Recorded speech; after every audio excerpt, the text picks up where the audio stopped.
Life's a game, the world's a stage, and we are merely role players, where theatrical people play role-playing games. I'm Matt Boothman, and I'm your compere for this main house production.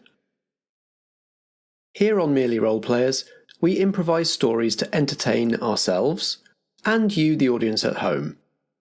And we use role-playing games to keep the story going places even we can't see coming. Because as theatrical people, we're all about maximising the drama. This episode is part of our current main house production, Vigil, Playtime. In this production, we're playing Monster of the Week, a role-playing game by Michael Sands, published by Evil Hat. For now, though, please take your seats in the main house. Tonight's production is about to begin.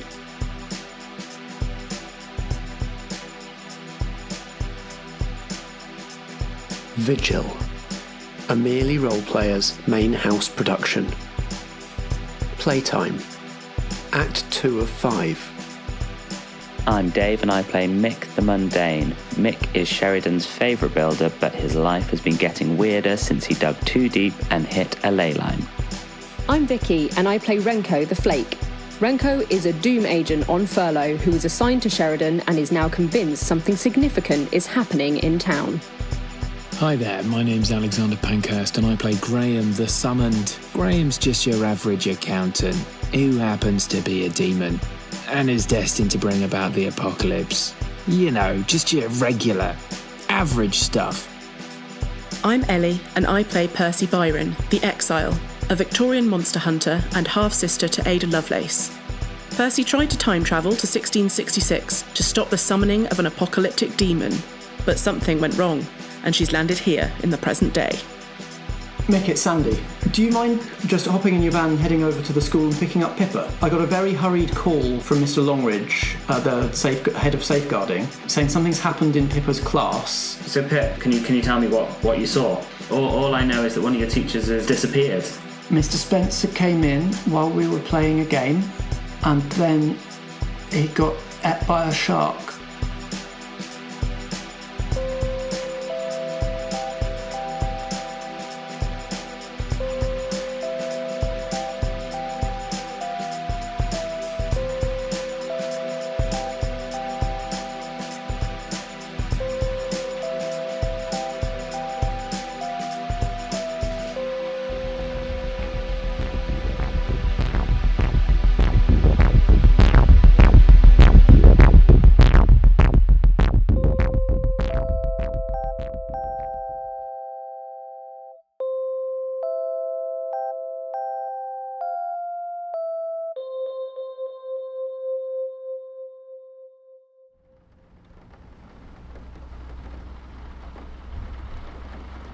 Mr. Spencer came in while we were playing a game and started shouting at us, and we all shouted at him as well because he wasn't playing the game, and then he got ate by a shark.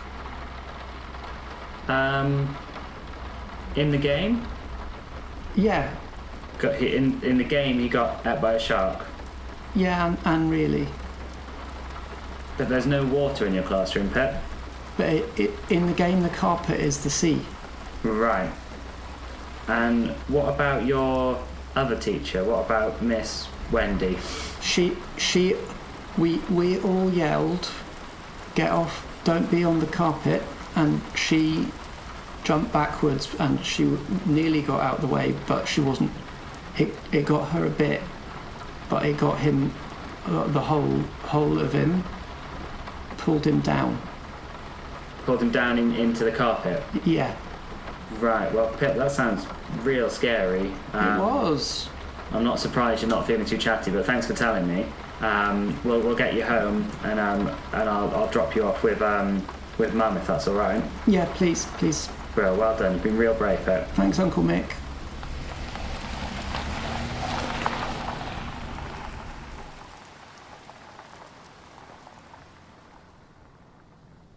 So I drop Pippa off and probably ring Graham in as well as the only person who we know who's free at the moment. and time to come over to the library as well. I'm very excited because I'm not often asked. Yeah. And I'm like, why have you brought this guy? Okay, fine. Yeah, I guess we'll come and meet you guys in the library, because that seems a good place as any to start getting some information. Well, sounds like to me the first point of action is to lay down some ward spells on the school and ensure, obviously, that no one goes in there for the foreseeable. Well, hang on. I think we need to go and do an investigation to make sure we know what we're dealing with. Well, we know we're dealing with something very dangerous, so step 1, shut down the surrounding area, put up ward spells. Then we start the investigation. What's going to be difficult to do without arousing a lot of suspicion from the school and the parents? Well, can we not simply tell them it is so and they will have to accept it? That's not really how we do things in this current era. We tend to take a more circumspect and slightly more discreet approach to handling these kinds of situations. My assumption is that none of the children nor their parents are of any particular standing in the local area, so I see no problem with a full shutdown. I mean, there's nothing within their power to object in any real way. Had they sent just Pip's class home, Mick, or the whole school? They sent Pip's class home first, but everyone else will be gone now, because, we just wait until after school. Okay, what I propose we do is we go to the school, we can both do a bit of investigation, and then once we've seen what the lay of the land is, you can lay those ward spells, because there should be no one at the school anyway, but me and Mick and Graham can make sure it's clear before you do your thing. Very well. And has anyone thought to inform our local inquisitor? I beg your pardon? The local inquisitor? Has anyone informed them?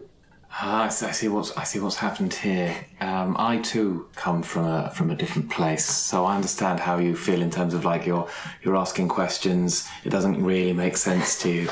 I'm obviously from the Inferno, and we do things a little differently there. A bit more fire and brimstone. Mick, why did you bring this guy in? He's all we've got. There's only 4 of us. Okay, fine. Don't worry, I brought my shotgun. Jesus Christ. They didn't notice on the way into the library. I'm very happy about that. Anyway, yes. Yes, interesting. I have noticed there is a real lack of security measures at this library location. Well, yeah, this is exactly the thing. I think it's different here. So you may have to get used to these sort of things. But don't worry, I will be there to help you and guide you in any way that I can. I appreciate and am also suspicious of your support. And I just would like it noted that the old ways, strange as they may seem to all of you, are undoubtedly the best ways. I really feel that if you would just adapt slightly to these ways of operating, that our road forward would be much smoother. I believe all the Inquisitors are dead, though. Yeah. I'm not even sure what you're talking about, so I'm pretty sure they're dead. Inquisitors were a bit before your time, yeah. But yes, we were aware of them. Quite fiery little buggers. Well, this is a great shame. Yeah, we really are it. So, yeah, maybe we can all head over to the school. Yeah, you can all fit in my van, that's fine. I mean, I'm assuming the 2 of us go in the front and these 2 just rattle around to the back. We get to go in your van. Oh, yeah, sure, Graham. I know you like the van. If you want, you can hold on to the ladder on the roof. The ladder on the roof? Yes, please. I'd very much like that, Mick. There's probably 3 seats in the cab, right? Yeah. Perfect. Just as well, I do not wish to be transported in the back of your wagon. But the back's the best bit. There's so much stuff in there. I disagree. Okay.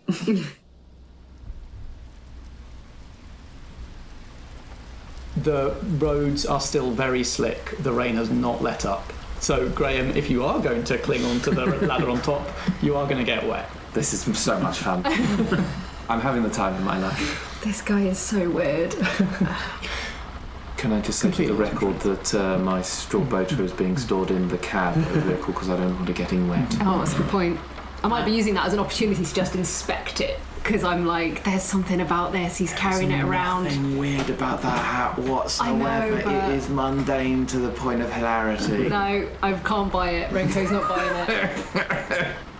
The van heads through Sheridan, taking Mick's preferred route this time on the non-cobbled roads. Still, though, you do pass on a couple of street corners and in the middle of one mini roundabout, strange structures built of house bricks, just in odd configurations.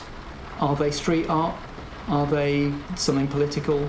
Did someone just want to get rid of a bunch of bricks? Nobody's quite sure, but they just keep popping up around town. It will be nicknamed Brixie by the local press. Yep. Oh my, yes. Yep. Yeah. Yes. Amazing. Genuine Brixies. Yeah. Can we also be listening to a cassette tape that Graham brought with him that's got a mega mix on it, and it's mostly Highway to Hell? Yeah. On repeat. Yeah. It just makes me feel at home. But like some kind of folksy version of it. Like something Like a banjo cover. Yeah, like a banjo, like a Bluegrass. Yeah, bluegrass cover of Yeah. Highway to Hell. Oh, that seems like your vibe. Yeah. Is there a sing-along in the cab? Or is the music on to stop you having to talk to each other? Yeah, maybe. There might be a sing-along, but it's coming from outside up on the roof. Yeah.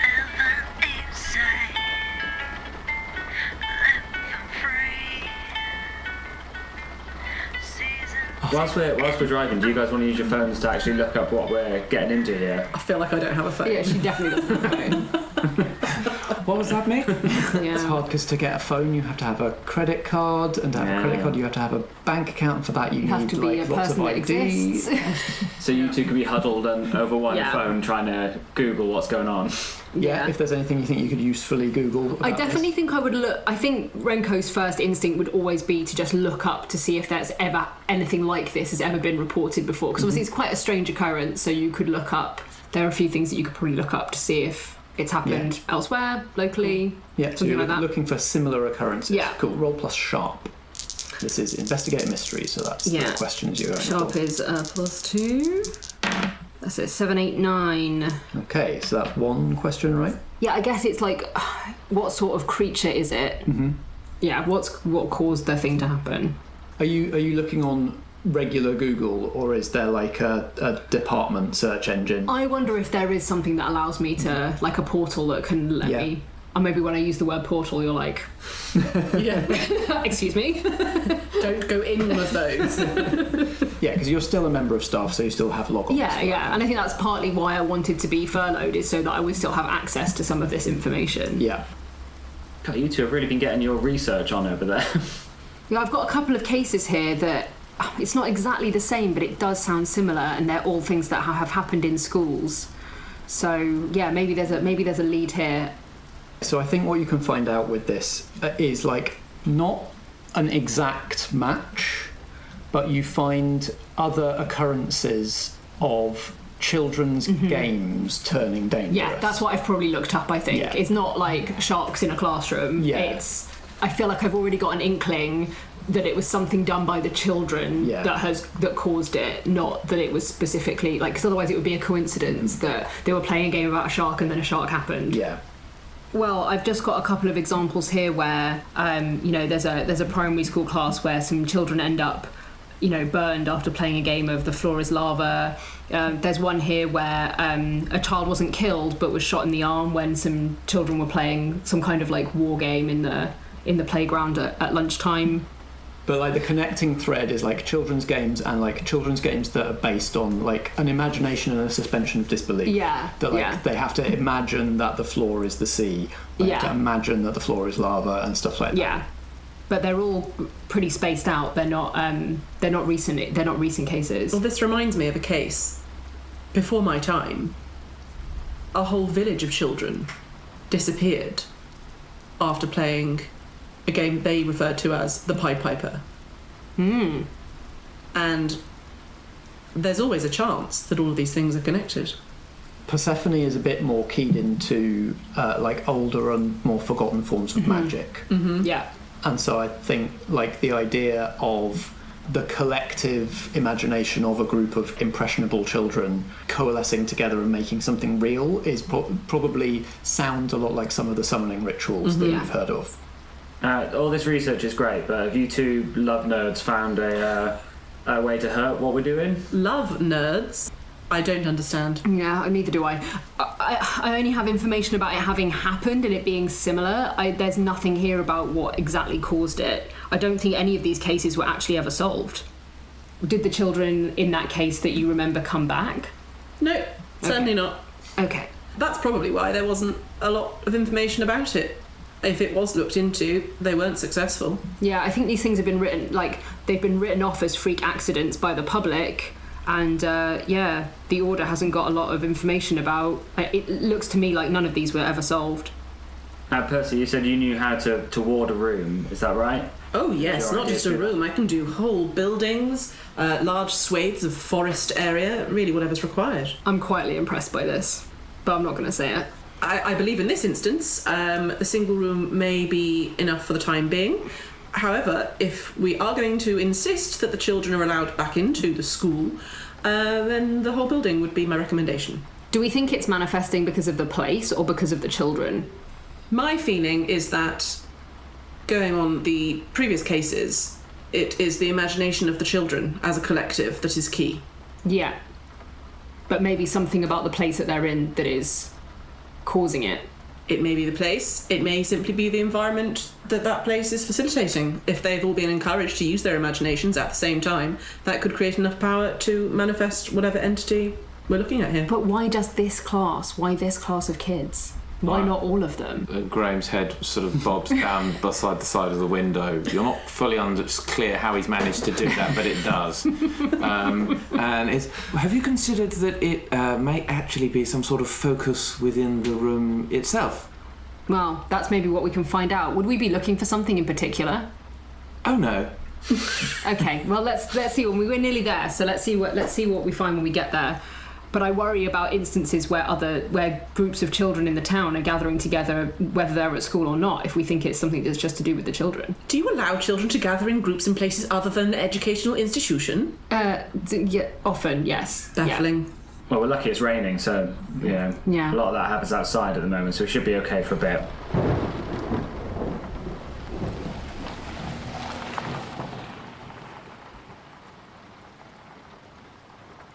So you arrive at Sheridan Primary. You said you were going after hours, right? So Yeah. there would be no children. I mean, depending Yeah. on how late it is, there would definitely still be teachers here. Yeah. Unless everyone's been sent home. Yeah, but I think the safeguarding officer would still be dealing So with much stuff. He paperwork. would have a lot of work to guy. be doing if something like this had happened. We just want to go in and take a look at the classroom first and foremost, though. So probably we can just walk straight. I think we'd probably be able to walk straight into the school. It probably won't be locked. Yeah, I think you can probably, not going in the front, but because all the single-storey classrooms back onto the football field, you can kind of pull round to the lane behind the football field and walk across the field instead of going through the school. Important question. Can we walk across the field in slow motion? Yes! With In the cool rain. music in the rain? Yeah. Yeah. Good. Is that cool music, bluegrass version of Highway to Hell? I guess that's it. We yeah. did specify cool music. All right, sorry. Yeah. No, that's my bad. And I'll bring my sledgehammer just in case. Cool. Yeah. Yeah, that will look cool I for the do. walking Yeah, montage. exactly. Yeah. I'm fully tooled up with everything that I come with because I'm just I'm super keen. Yeah. I've got my shotgun across my back. I've got my Magnum. I'm ready. Yeah. I'm ready. Just itching for a fight before you even fully know what you're Yeah. up against. Yes. I love it.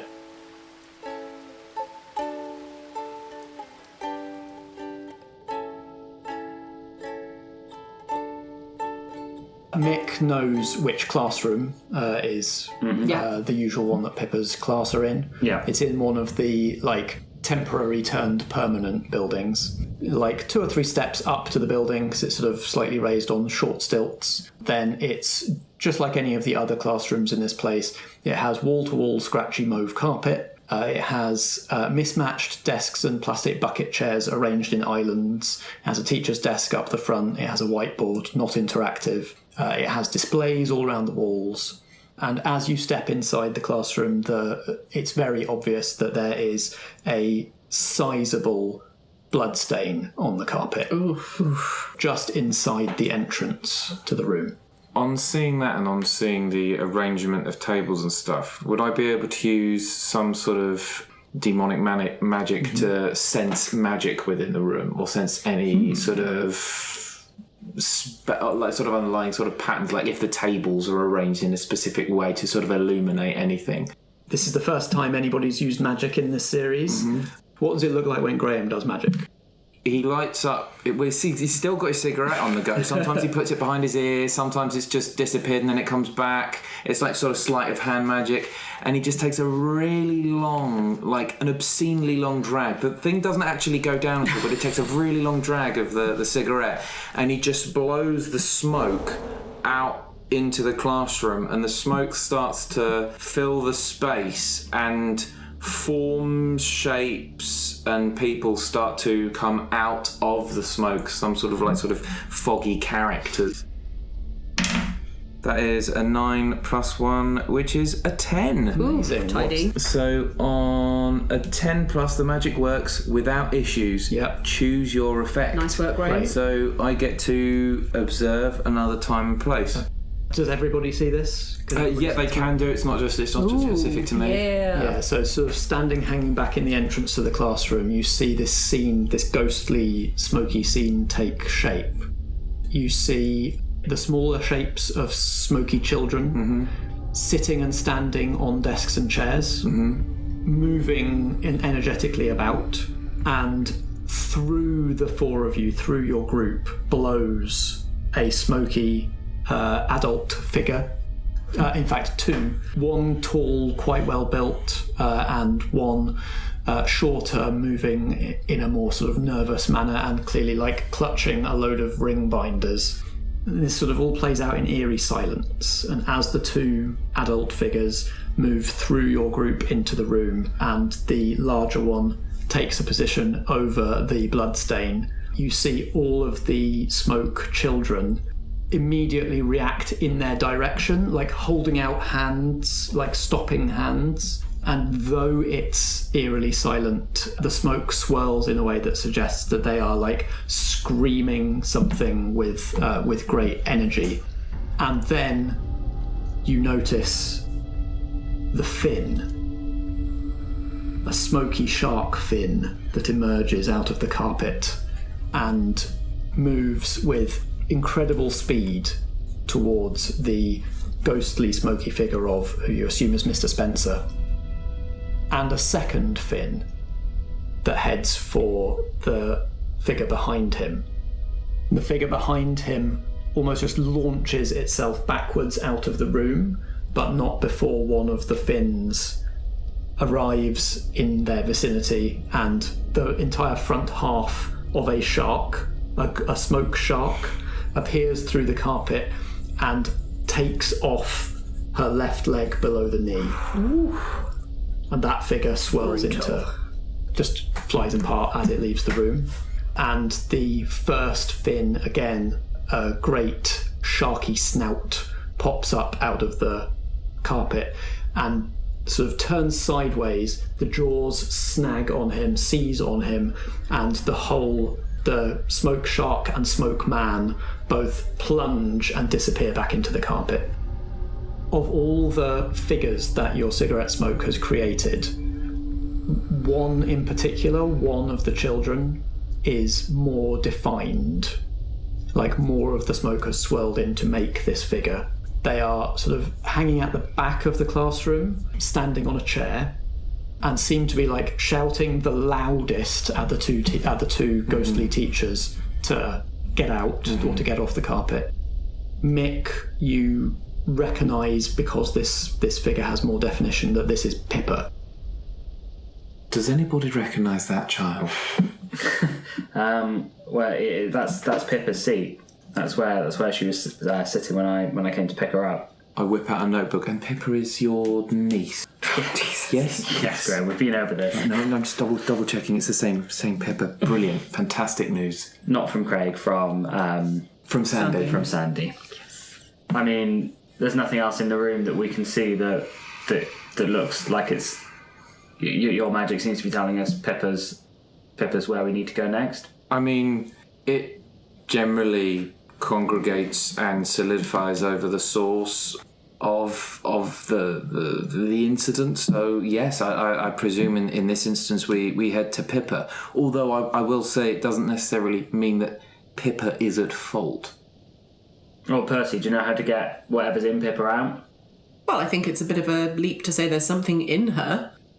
My feelings are we need to continue to lay down the wards here and then go and speak to your niece, and there are some magical interventions we can make if necessary, but it may not be what the magic is trying to tell us. It may simply be that the magic is indicating she is the next person to visit on this matter. She may not be involved at all. I would not jump to conclusions so readily.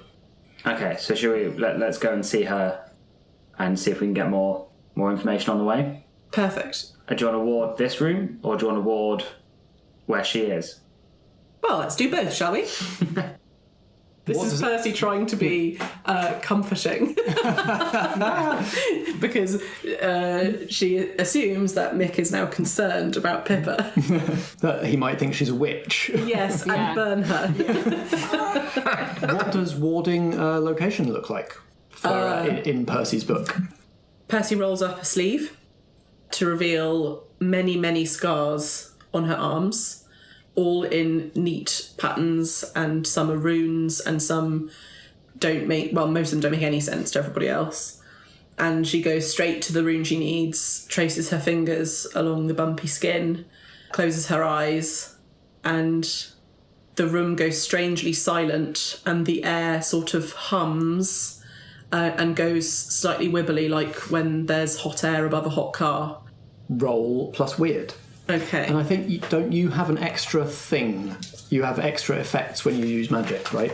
Because you know forgotten magics. I do. From the I before have times. Ancient Magics is one of my moves. Ooh. I learned magic when less law had been lost. When I use magic on a 7 to 9 result, I don't choose a glitch. I just take a -1 forward, meaning... On your next roll. On my next roll, yeah. Yeah. That's pretty good. Shall I use the Cursed Tower? I mean, why not? Use the cursed dice rolling tower. The Cursed Tower. Oh, it's so cursed. That's a 7. And I'm rolling with weird, right? Yeah. Yeah. Which is +2. amazing. Oh, that could have been So worse. that's 9. Cool. So you get the effect and you get -1 on your next roll. Yeah. When Percy does magic, if it doesn't go quite to plan, she doesn't get glitches, it doesn't go out of control, she's just slightly worse at the next thing that she tries to do. Why is that, do you think? Is it that the magic takes something out of you, or does something to your luck? What is it? I've imagined it's a sort of depletion of energy issue. So it's like going for a long run, then being asked to do a bunch of maths. Yeah. So the effect was bar a place to a certain type of monster or minion, correct? Yes. Cool. So you're barring this classroom to the shark apparitions that you have seen. Mm-hmm. She sighs, opens her eyes, and everything's settled again. As the spell completes, you're all surprised by the sound of an electrical short, like an electrical pop, and a ping from the bell over the classroom door. Oh dear. The magic seems to have shorted out the bell. Okay. But presumably that's never happened to me before. It's not happened before, Yeah. and you know that the spell worked and did exactly what you wanted it to do. So it's interesting that it also did that. Yeah. Like, it wasn't a function of the spell going wrong. It was a function of the spell going right. Okay. Maybe all the bells are somewhat connected. I don't understand what you mean. Well, there's a bell in every classroom to denote the end of a lesson. Is that correct? Oh, right, yes. And if it's shorted one, and we're trying to ward off any evil in this classroom, maybe that's the route in for the evil. For the evil? Evil coming in through bells? Maybe? It's a guess. Yes, well, we'll just have to think about that, won't we? Why doesn't Mick just take a look quickly? See if it all looks... Sure, maybe it's a huge coincidence. See if the electrics look alright. Yeah, Use your man skills. Well, I haven't got my ladder, so can you throw me one of those chairs? sure. I'll stand on the chair and have a little look at the bell. I don't know why we're asking Mick to do this. I'm perfectly capable of examining it myself. No, but he just understands electricity, and it's unlikely that you do. I built a time machine. There was a lot of electricity. I mean modern electricity. I think in the meantime I am carrying out what I would consider to be procedural investigations of the room. Cool. Just to see if there's anything else to be gleaned, because I should be collecting evidence. Looking at the blood and all that kind of stuff. Yeah. So, Mick, you examine the bell. Yeah. Standing on a chair. It's definitely shorted out. It's not just fused. Like, a circuit in this bell has just blown. It doesn't seem to have, it hasn't spread down the wires to other bells or anything as far as you can see. And you don't notice anything weird about the bell. It just seems to be a normal school bell that would signal the start of lessons or the start of playtime or the end of school. Yeah, well, what you've got up here is just your standard school bell. Just going to give it a knock with my hand here. Ding, yeah, I can see the problem here. It's The only thing broken. The only thing that might be weird about it is that probably Percy's spell might have left some sort of, I don't know, like a geometric scorch pattern or like a scorch in the shape of the runes that she used or something like that. Well, this is very curious. It could be a number of things. It could be that using old magic in the modern world has caused some kind of disruption. It could be that me specifically using my magic in a place where I am not supposed to be in the timeline is causing the problem. Or it could be that something happened to me when I time travelled, which has caused my magic to leave traces behind. I will have to conduct some experiments on this. Renko, can you roll plus sharp for investigating this room? Yep, let's see how this is going to go. Oh, Snake Eyes, just taking that experience. I am not very good at my job. Okay, that's a 4. What are you all doing here? You look up from examining the carpet and see Harold Longridge standing in the classroom door, holding a big torch and a bunch of keys. Mick, are they with you? Just fixing this bell. I don't know if you've seen. It's not ringing at the moment. I've been called in to fix this bell, and these are my apprentices. An old man. Or not. A Victorian woman. And a lady in a suit. Perfect. Yeah. What is Percy wearing these days? I was wondering about that.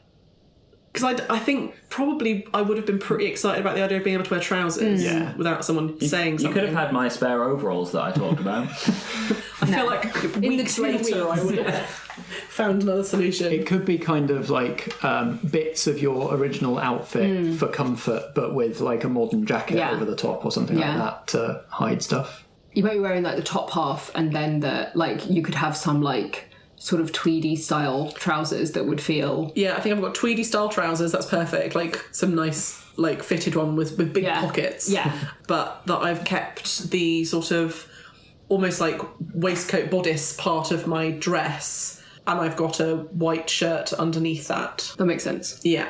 So yeah, he wouldn't look at you and immediately think this person is cosplaying as a Victorian lady. No. Get some goggles on you. You're steampunk. Yeah. Mick, can you roll plus charm, please? I believe you're offering him a lie in order to not ask questions. 4, 5, 6, 7, 8, 9. They'll do it, but only if I do something for them. Or if he's like, oh great, whilst you're here fixing the bell, can you also go and do this job? I like that. Yeah, that is not bad. Get rid of that carpet with the blood stain. Because we do rather need Mick for interviewing Pippa as well, really. So it would go and do that without him. Yeah. Oh well, if you've been called out anyway, if you've got more time on the clock now that you've looked at the bell, there's some stuff in the canteen. One of the cookers is on the blink. If you don't mind taking a look. I know bricks are more your thing than the electrics, but you've dealt with the bell pretty well, so... I mean, you say that. It's not fixed yet, but yeah, sure, I'll go take a look, no problem at all. You get back to your work. I know you've got a busy night with all that paperwork after today. Excellent. And if you could just sign yourself and all of your companions out at reception when you leave. Yep, of course. Yep, I mean, we obviously already signed in when we came in, because I know the school's procedures. We'll be sure to do that. All right, well, I'll leave you to it.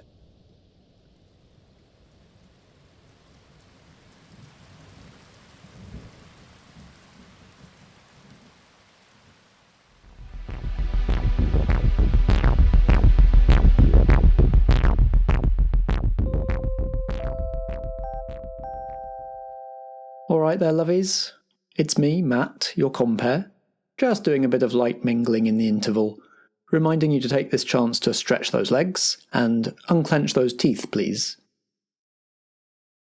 I hope you're all liking Vigil so far. This is going to be our main house show for the foreseeable, so until we fall out of love with it or run out of good stories to tell in this setting. But that doesn't mean Merely Roleplayers is going to be all Vigil all the time, oh no. This first Vigil production takes us up to the end of this hell year called 2020, and then we'll kick off the next hell year by closing the main house for rehearsals and opening up our studio for a change of both scenery and pace. Our first studio production will see us through January, and then we'll reopen the main house for more Vigil in February. I especially hope you're enjoying the soundscaping and sound effects in these episodes, which is a Merely Role Player's first, made possible by the multi-talented Natalie Winter. It gives us a whole new way to create an atmosphere for you, the audience, and I think this very rainy first production is just the perfect way to start. Natalie also runs the multiple Audioverse Award-nominated Ragged Scratch podcast, a new writing showcase podcast for work-in-progress audio drama, which returns for its third season on November the 19th. Check that out at raggedfoils.co.uk for 12 brand new short audio dramas, plus interviews with the creators. What else is new? I now do a monthly email newsletter you might be interested in. It's a me newsletter rather than a Merely Role Players newsletter, but this is a lot of what I do at the moment, so there's pretty much always some backstage Merely Role Players stuff in it, along with updates on other game things and theatre things I'm working on. The next one goes out this Friday the 13th, unlucky for some, so make sure you're one of the lucky ones by signing up at foggyoutline.com. Finally, before I go call beginners for the next scene, Sheridan Town Council simply insists that I read this brief message. Sherrydown is twinned with Whispering Pines, the not-so-ordinary summer camp for those hazy days and chilled summer nights. Campers laughing, fireflies glowing, campfires crackling long into the night, and a gaunt, cruel monstrosity, forever hiding just out of sight, always asking, "What do you do next?" You can find out more about Whispering Pines and meet some of its eccentric camp counsellors in the upcoming Sleepaway one-shot on What Am I Rolling?, a twice-monthly RPG one-shot podcast. Available on the What Am I Rolling website and wherever you find podcasts. Thank you. Now, please take your seats once again in the main house as we raise the curtain on Vigil, Playtime, Act 2 of 5.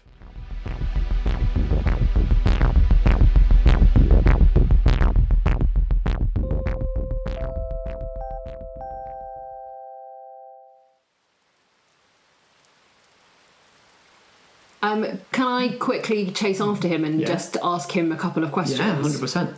So do you want to roll Investigate Mystery and we can play it out? Once we know how well you did. Please no more snake eyes. 6, 7, 8. Cool, so hold 1. Yes. Sorry, I've got a lot of paperwork to do. What can I do for you?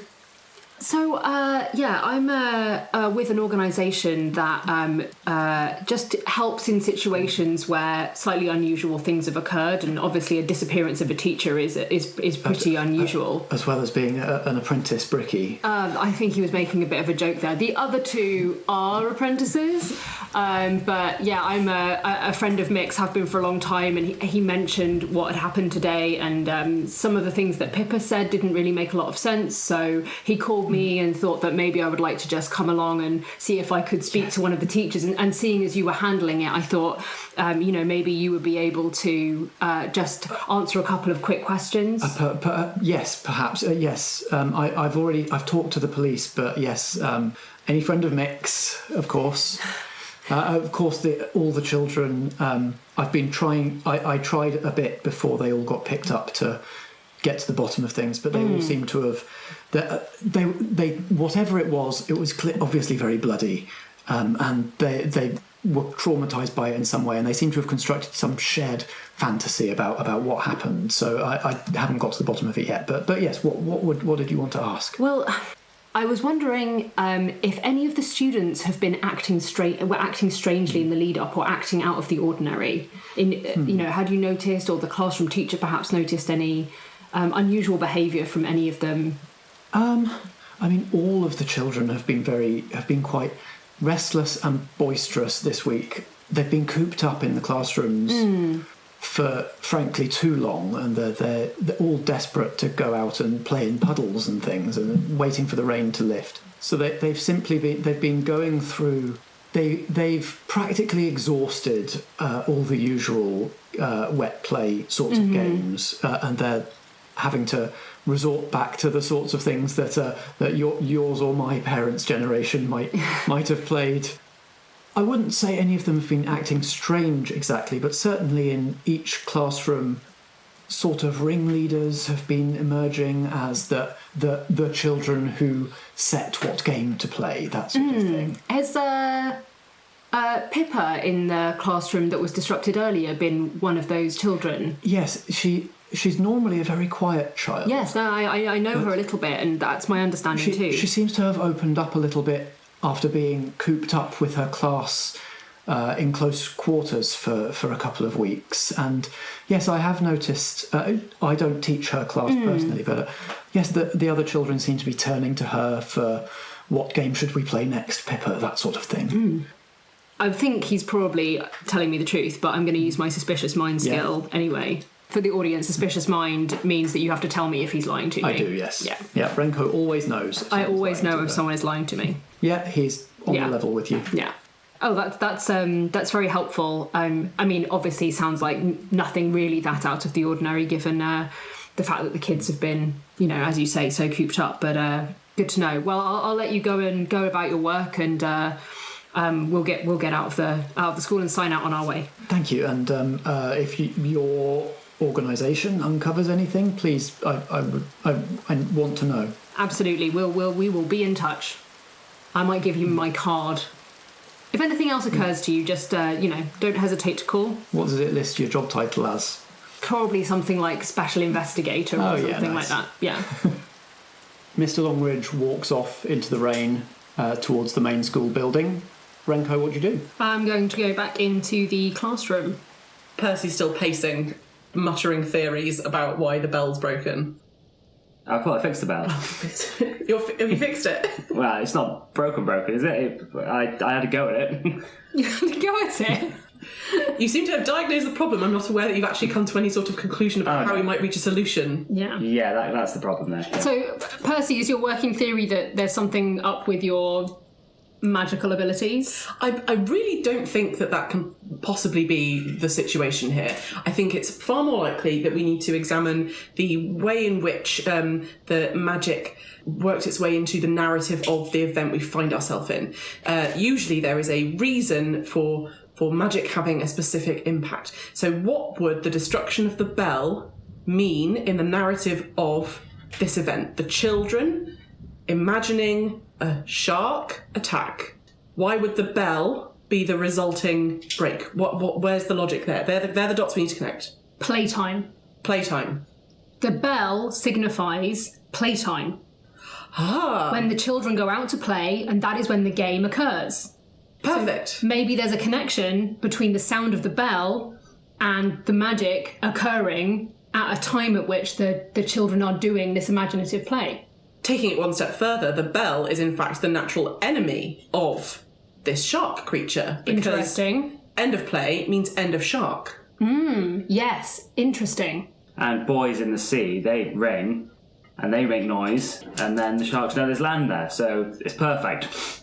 I like that you're getting involved. Yeah, it's a good tangent. I believe that the magic has performed its most basic function, which is to banish the shark creature, and it has done that by destroying the object that creates a time frame in which the shark can exist. Interesting. Okay. So are you saying that if the magic was larger, it would have destroyed all the bells in the school? Well, this particular magic was only designed to protect this room. So I suppose in theory, if we were trying to protect the entire school, maybe yes. But that does depend on whether the magic is being generated by the location or by a child. Interesting. I've just spoken to Mr. Longridge outside, and he says that Pippa has been behaving differently lately in terms of guiding more of what the children end up playing at break time. And I think given Graham's smoke spell pointed us in Pippa's direction as well, that we ought to make our next stop her. It did solidify around her. Yeah. Which would suggest she is the sort of centre of this. Yeah. Excellent. Where does this child reside? Yes, where does this reside?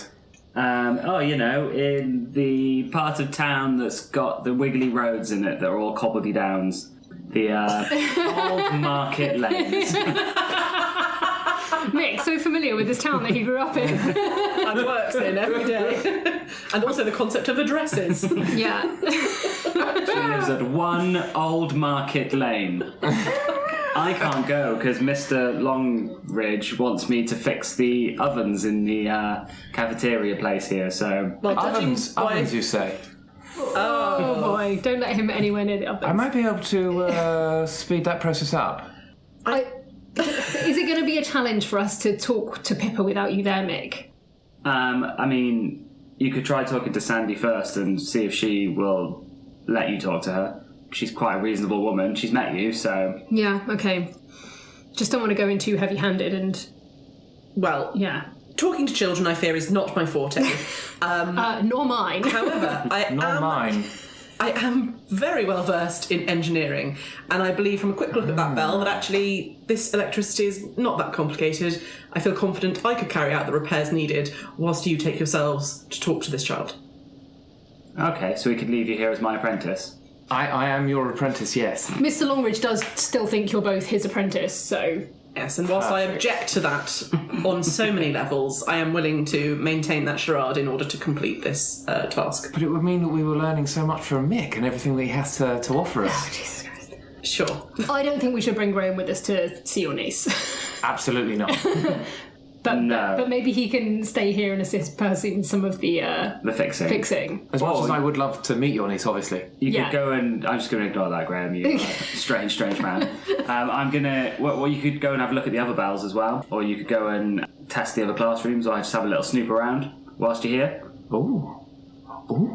And we'll drive off and go and talk to Pip. Please leave me your tools. Oh, yeah. Do you want to come back to the van and get some tools? So you don't just have to try and fix an oven with nothing. Yes. Just with a sledgehammer, which is the only tool you brought with you. Yeah. What shall we do first? Shall we do Percy and Graham at the school first, or shall we do Mick and Renko going to interview Pippa? I feel like Mick and Renko going to interview Pippa might develop the story a bit more. Yeah. Leave that. Let's do this oven fixing first to get that out of the way. What are you saying? I think this is what are you comedy saying about the ovens? This is valuable comedy interlude.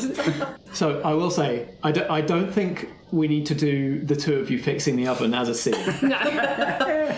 Why we might want to focus on Graham and Percy at the school is if you want to do anything else while you're here.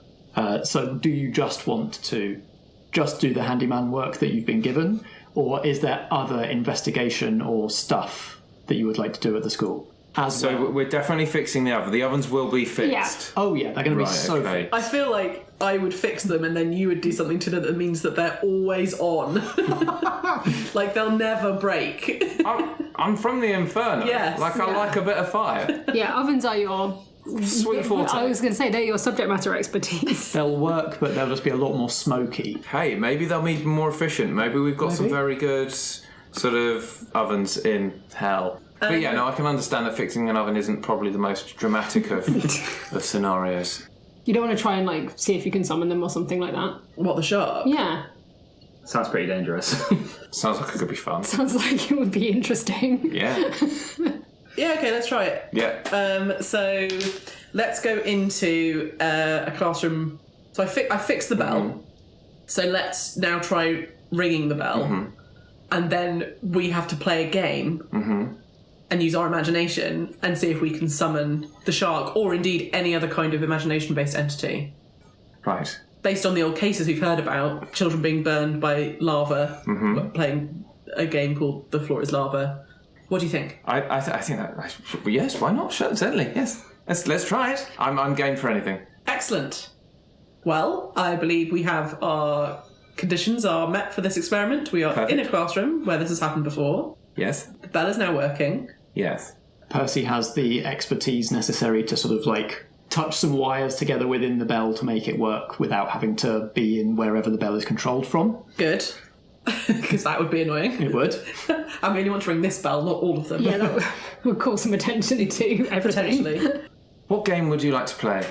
Ooh, well, As a girl, I played a lot of hopscotch. Also, the game with the hoop and the stick. That's a great one. Right. I feel an awful lot of these games are imagination-based. Yes. So shall we imagine something? Excellent. What should we imagine? Something dangerous. I can imagine a few things that are quite dangerous. For example? A demon? Little as I know about the wants of children, I feel that that's not the first scary place they will go to. Right. A lack of chocolate. I don't understand. Would they be fearful of that? I've heard chocolate or sustenance pouches are something. Sustenance pouches. It doesn't appeal to me. I believe small children bring sustenance pouches to school. Is that correct? Lunchbox. Yes. Ooh, and I'll note that word down. Lunchbox. All that we've achieved so far is I'm really quite peckish now. Right. Okay. So it was a shark. So maybe a large animal like a lion. Lion. Yes. What's the game? Run away from the lion. I see. Sorry. All of my games do unfortunately involve demons, and you've kind of I don't want to say you've poo-pooed it, but you have kind of poo-pooed the whole demon thing. So, what games of imagination have you played in your life? What's the time, Mr. Wolf? Ooh, yes, a wolf, and he knows the time. Yes, that is the premise. Right. And we must take footsteps towards him based on the time he tells us that it is. Oh. So let's imagine the wolf. Normally it would be played by another person, but we'll imagine the wolf. Okay. And imagine the numbers the wolf is giving us. Right. So we say together, what's the time, Mr. Wolf? Okay. Oh, the bell needs to go. The bell needs to go. So where are the two of you positioned? Presumably, if you're activating the bell, Percy, you need to be like standing on a chair or table, touching the contacts of the bell. Mm-hmm. Graham, where do you want to be when the bell goes off? I would like to be in the middle of the room. I don't know the rules of this game at all, so I'm just going to be in the largest space possible in the hopes that that's where I'm meant to be. Yeah, I'm going to usher you away pretty quickly. No, I figured that would happen. Okay, so I'm standing on the chair. I'm going to touch the contact wires together. You ready? Yes. Playtime starts now. And immediately, shark fins appear through the carpet, circling Graham. We didn't... Have you changed the rules of the game? We were speaking about wolves, and wolves, last time I checked, were not aquatic. I agree.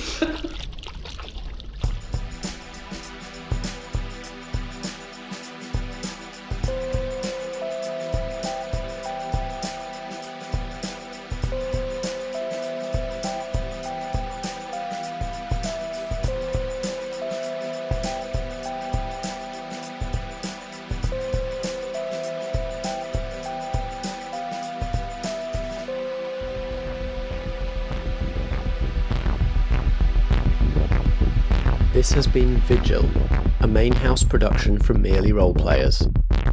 It stars Dave as Mick, Vicky as Renko, Ellie Pitkin as Persephone Byron, and Alex Pankhurst as Graham. Sound design for this production is by Natalie Winter, and the theme music is by Alex Pankhurst. I'm Matt Boothman, and I play the supporting cast, as well as editing and producing this episode. We were playing Monster of the Week, a role-playing game by Michael Sands, published by Evil Hat Productions. You can find Monster of the Week at genericgames.co.nz. Merely Roleplayers is a Foggy Outline production in association with Blackshaw Theatre Company. Until next time, if drama be the food of life, play on.